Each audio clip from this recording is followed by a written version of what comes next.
اسلام کا فلسفہ جو میں نے 4-5 باتیں آپ کو بتا، فلسفہ یہ ہے کہ لڑکی کے باپ پر 1 پیسے کا بوجھ نہیں.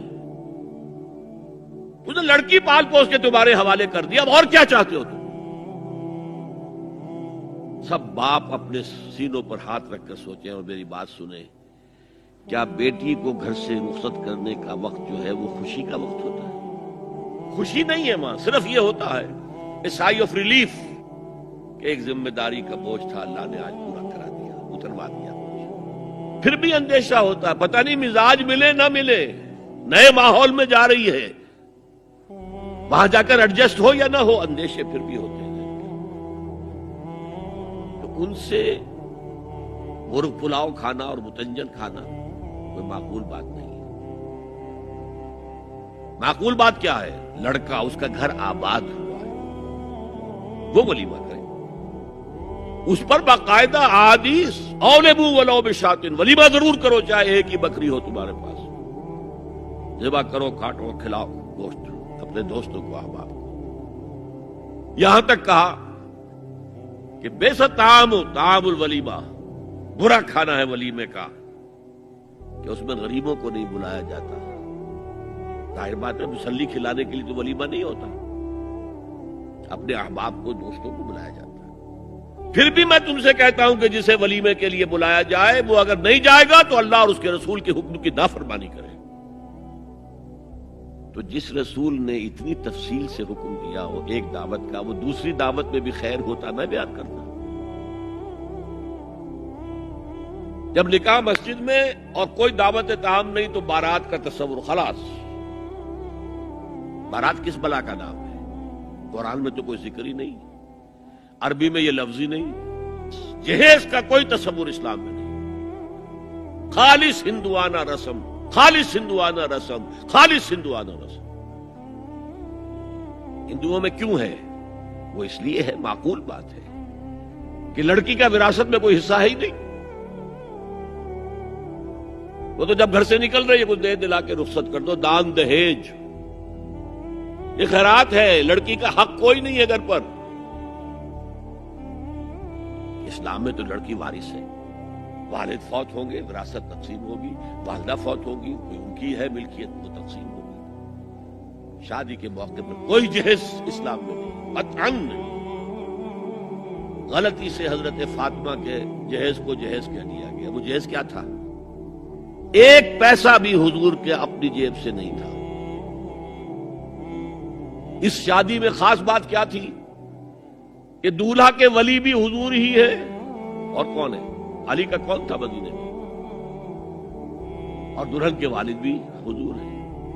اب حضور پوچھتے ہیں حضرت علی سے، تمہارے پاس مہر دینے کے لیے کچھ ہے؟ عرض کیا میرے پاس تو کچھ نہیں. وہ فقراء صحابہ میں سے تھے. فرمایا مہر تو دینا ہے، تمہارے پاس ایک زرہ ہوتی تھی. جی ہاں زرہ تو ہے. انہوں نے یہ سمجھا زرہ تو جہاد کے لیے ہے، کوئی وہ دولت تو نہیں ہے.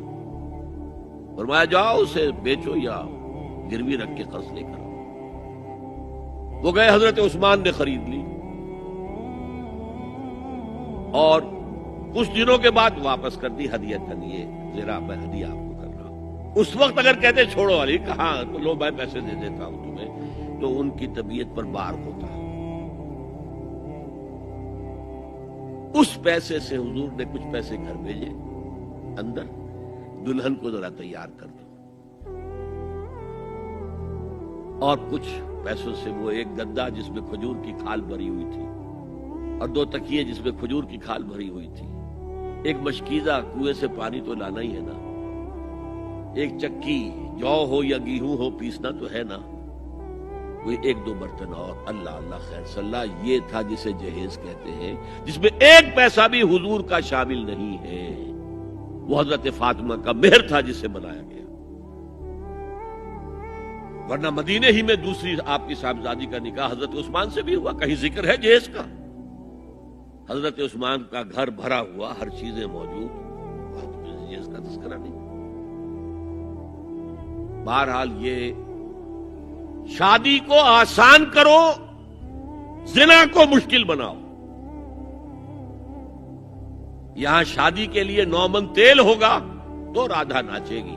ورنہ یہ کہ بڑی ہو رہی ہے، عمر ہو رہی ہے، سب کچھ ہو رہا ہے، لیکن کچھ تقاضے تو ہے نا، آخر کچھ تو کرنا ہوتا ہے نا، آخر کچھ نہ کچھ لوگوں کو تو کھانا کھلانا ہی ہوتا ہے نا، بارات تو آخر آئے گی ہی نا، کچھ نہ کچھ تو دینا ہی ہوگا، کچھ جوڑے کپڑے، کچھ یہ اسلام کا فلسفہ جو میں نے 4-5 باتیں آپ کو بتا، فلسفہ یہ ہے کہ لڑکی کے باپ پر ایک پیسے کا بوجھ نہیں، اس نے لڑکی پال پوس کے تمہارے حوالے کر دیا، اب اور کیا چاہتے ہو تم؟